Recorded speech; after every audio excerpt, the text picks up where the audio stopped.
discípulos, no se los está diciendo a los escribas, les está diciendo a los discípulos: ¿qué estás peleando? ¿Qué estás diciendo? ¿Cuál es tu coraje? Ya te he dicho que te calles, que dejes que sea yo el que habla. Y inmediatamente ya podemos ver como un enojo de Jesús.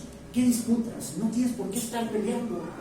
Lo que es de Dios es de Dios, lo que es del Espíritu, Espíritu es, lo que es de la carne, carne es.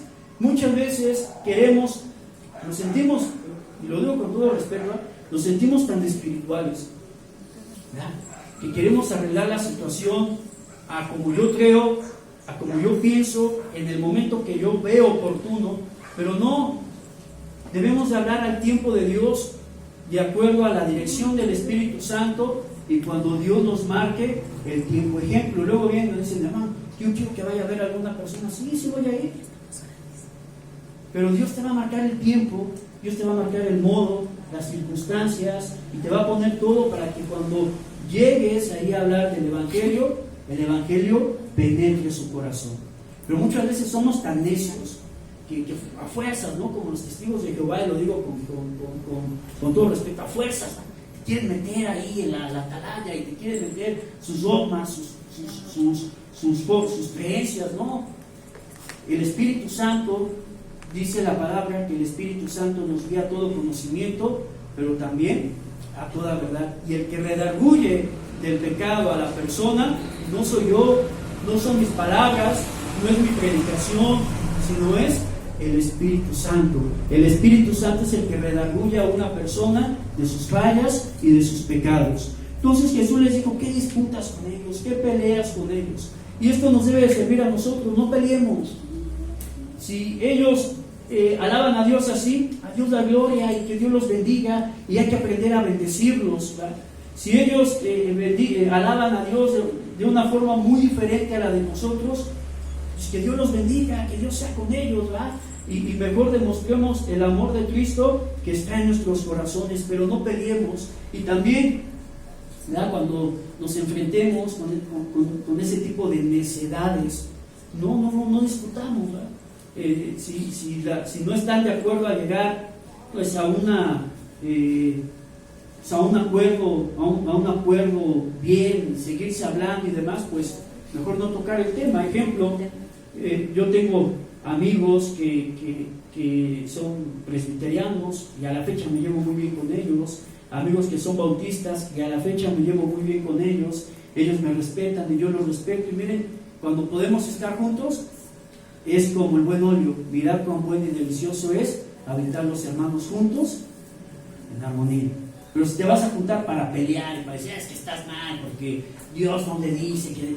entonces uno cierra la boca y, como dice Luis Miguel, se da la media vuelta y mejor lo dejamos hablando solo, y que sea el Espíritu Santo el que toque su vida. Amén. ¿Qué disputas con ellos?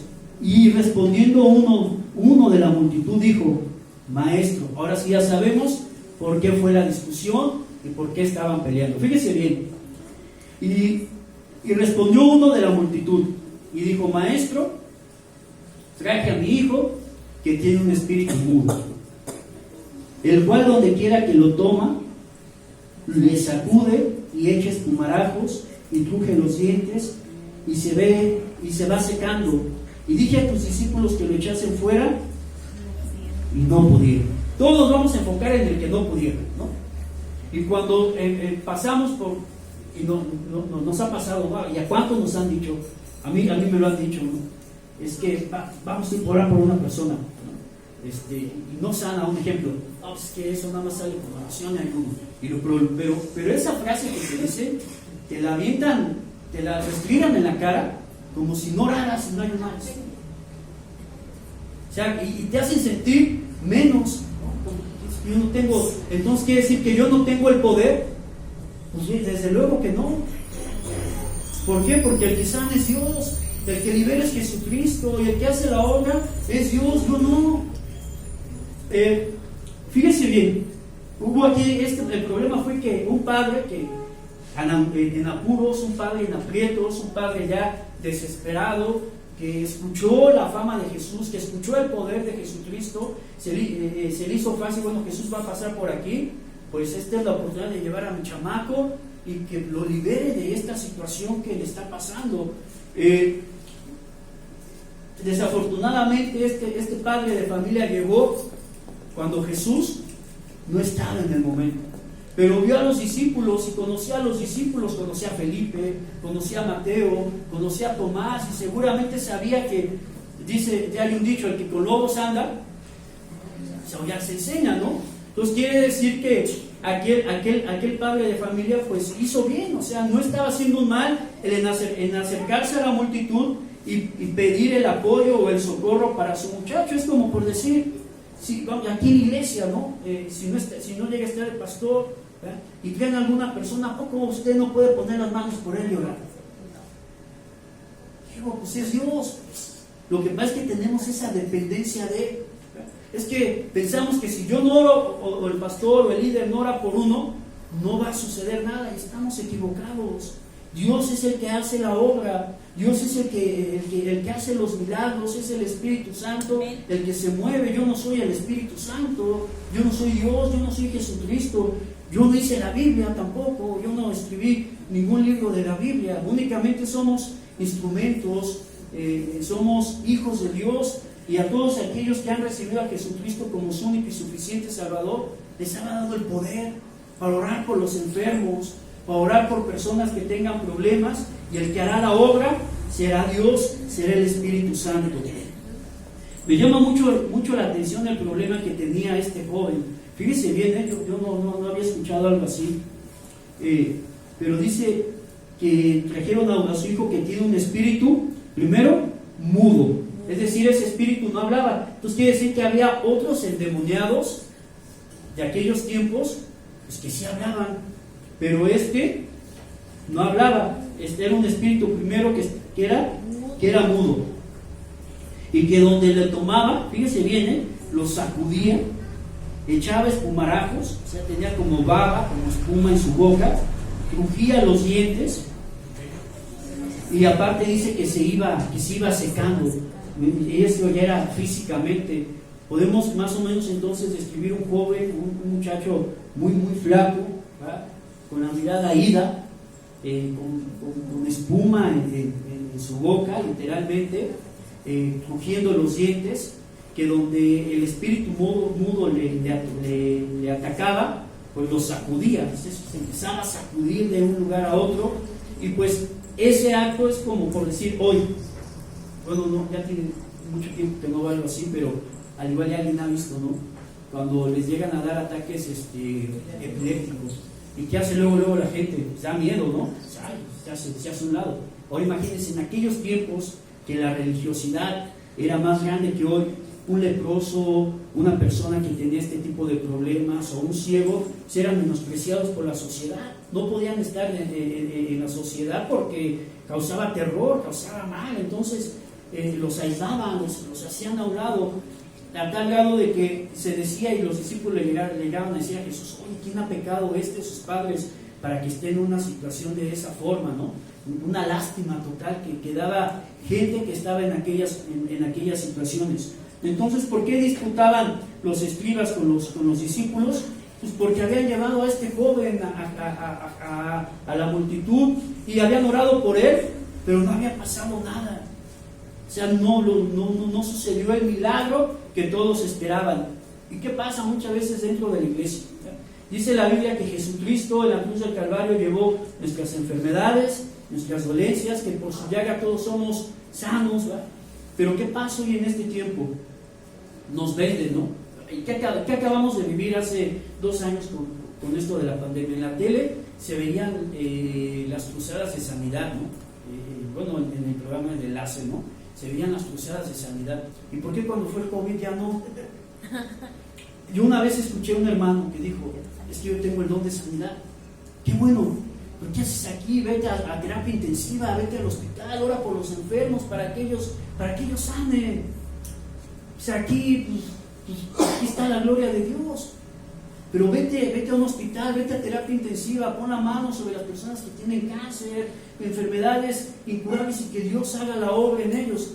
Ah, no, pues es que la sanidad es de Dios. Entonces, ¿quién es el que hace la obra? Dios. Dios es el que hace la obra, Dios es el que sana, no somos nosotros, hermanos. Dice, el cual donde quiera que le tomaba este espíritu, lo sacudía, echaba espumarajos, crujía los dientes, y se va secando. Y le dije a tus discípulos que lo echaran fuera, y no pudieron. Este padre de familia, ya como que le está reclamando a Jesús.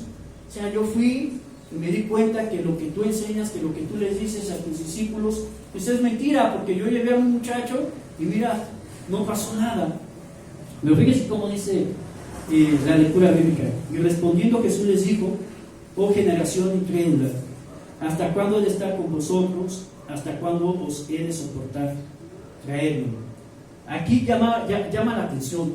O se lo está diciendo a los, fíjese bien, o se los dijo a los discípulos, o se los dijo a los escribas, o se lo está diciendo al padre del muchacho. Miren, los discípulos no fallaron, porque ellos hicieron lo que tenían que hacer. ¿Y qué era hacer? Orar. Pero muchas veces queremos que suceda algo sobrenatural para poder seguir a Jesús. Y yo he escuchado testimonios así, o personas que han, si Dios me cambia, entonces le sirvo. Y si Dios me sana, entonces le sirvo. Y si Dios restaura esto, entonces yo le prometo esto. Y si Dios bendice mi empresa, entonces yo prometo darle. No. Primero, sírvele aunque estés enfermo. Sírvele aunque tengas problemas. Y dale aunque no lo tengas. Y deja que Dios haga lo que tenga que hacer en nuestra vida. Por eso dice la Biblia que Él va a cumplir su propósito en nosotros. Pero no podemos condicionar el poder de Dios a lo que yo vaya a hacer. El poder de Dios se va a derramar, quieras o no quieras. Dios va a sanar, quieras o no quieras. Pero también Dios te puede mantener en la enfermedad de acuerdo a su voluntad. Y al apóstol Pablo Dios se la aplicó, por así decirlo, porque el apóstol Pablo tenía un dolor en su cuerpo, tenía una enfermedad, no se sabe qué enfermedad era, y la Biblia dice que el apóstol Pablo oró al Señor en 3 ocasiones para que se le quitara un dolor de su cuerpo, y el Señor le dijo que no. Le dijo: bástate de mi gracia. A lo mejor usted alguna vez le ha dolido una muela, ¿no? ¡Ay, Señor, quítame este dolor! Y parece ser que al pedirle a Dios que quite el dolor de la muela, el dolor se intensifica más. O parece ser que cuando oramos por salir de un revés económico, la deuda se hace más gigante, ¿no? O oramos por una situación problemática y pensamos que el problema va a ir menguando y el problema se hace más grande. Pero no es porque Dios no tenga el poder para hacerlo, sino porque Dios tiene tiempos para hacer su obra en nosotros. Amén. Y les dijo: generación incrédula. También se lo estaba diciendo a los escribas. ¿Por qué? Y aquellos que primero querían ver para poder creer. Más bienaventurados los que sin ver han creído. Entonces les dijo: generación incrédula, ¿hasta cuándo he de estar con vosotros? ¿Hasta cuándo los he de soportar? Y dijo: entonces traigan el problema, traigan a aquel joven. Y de igual manera, oh generación, nosotros incrédulos. Así hemos creído en Cristo y la bendición mayor de que nuestro nombre esté escrito en el libro de los cielos ya está. Ya Jesús ya escribió nuestro nombre en el libro de los cielos. Pero aún sigue habiendo incredulidad en nosotros. Yo creo que Dios puede sanar a una persona. Yo creo que Dios puede dar paz en medio de la guerra. Dios puede dar luz en medio de la oscuridad. Si no, entonces, hermanos, cerremos la Biblia y mejor dediquémonos a otra cosa. Porque Dios lo que ha prometido, Dios lo va a hacer, porque no es hijo de hombre para que mienta y se arrepienta. Y dice la Biblia: y se lo trajeron. Fíjese bien, ponga atención. Y se lo trajeron, y cuando el Espíritu vio a Jesús, aquí, número 1, no fue Jesús el que se acercó directamente al endemoniado. El Espíritu vio a Jesús. Y aquí vamos a ver algo muy importante. Dice la Biblia: y se lo trajeron, y cuando el Espíritu vio a Jesús, sacudió con violencia al muchacho, quien cayendo en tierra se revolcaba echando espumarajos. Yo no sé, aquí hay algo que tocar. Yo no sé cuántos han tenido alguna experiencia de este tipo, con todo respeto, que digan, es que hay que orar por una persona que tiene un problema como este. Yo he vivido algunas situaciones así. Antes a mí me habían enseñado, y lo digo con todo respeto, y podemos tocar un poco más el tema, pero una vez me dijeron, mira, para que puedas ir a orar por una persona así, tu vida debe de estar en plena santidad, porque el enemigo va a sacar tus trapitos al sol. ¿Y sabe eso qué provocó en mí? Miedo. Y dije, no, yo no voy a ir. Y es verdad, hermano, es que es verdad. Y dije, no, yo jamás. Y cuando se empezaron a manifestar y empecé a experimentar este tipo de, tampoco, ay, sí, vamos, no va a pasar nada. No, porque la Biblia dice que hagamos todo decentemente y con orden. Todo tiene un orden y todo tiene una decencia para hacerlo. En el Nuevo Testamento, en la iglesia primitiva hubo un caso similar, hasta los dejó encuerados, ¿no? Pero sí debemos de tener cuidado, pero también debemos de tener la fe de saber que es Dios, que es la palabra viva, la que hace, la que penetra en la vida de una persona. Dice en el Evangelio según San Juan, y conocerás la verdad, y la verdad te va a hacer libre. Es Jesucristo el que libera. Pero también aquí hay otro punto. En una ocasión también así nos pasó, y de una situación así, y nos dijeron, es que hay un hermano que está endemoniado. Entonces cuando a mí me dijeron eso, me causó signos de interrogación. A ver, ¿hay un hermano que está endemoniado? No, sí, hermano, hay que llevarlo por él porque hay un hermano que está endemoniado. Le digo, no puede ser. Porque una persona que ha conocido a Cristo, una persona que ha conocido el amor de Dios, una persona que ha venido al conocimiento del Evangelio, no puede estar endemoniado. Entonces quiere decir que no ha conocido la verdad, porque la verdad te hará libre.